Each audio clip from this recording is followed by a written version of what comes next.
কৃষিজমি রক্ষায় সুরক্ষা আইন তৈরির উদ্যোগ নেওয়া হয়েছে জানিয়ে কৃষি উপদেষ্টা জাহাঙ্গীর আলম চৌধুরী বলেছেন, ৩ ও ২ ফসলি জমিতে কিছুই স্থাপন করা যাবে না।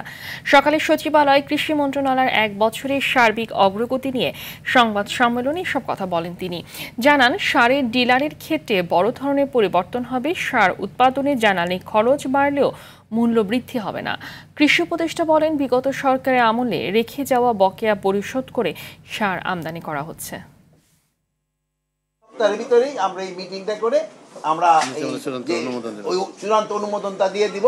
এখানে আমরা এই সারের ডিলার ক্ষেত্রে আমরা বড় ধরনের একটা পরিবর্তন আনবো। এটার ক্ষেত্রে আমরা নিয়ম করতে দিচ্ছি যে এটা জোনিং করা হচ্ছে, কোন জায়গায় ৩ ফসল হয়, কোন জায়গায় ২ ফসল হয় এবং কোন জায়গায় ১ ফসল হয়। ৩ ফসল এবং ২ ফসল এলাকায় কোনো অবস্থায় কোনো ধরনের কনস্ট্রাকশন করা যাবে না।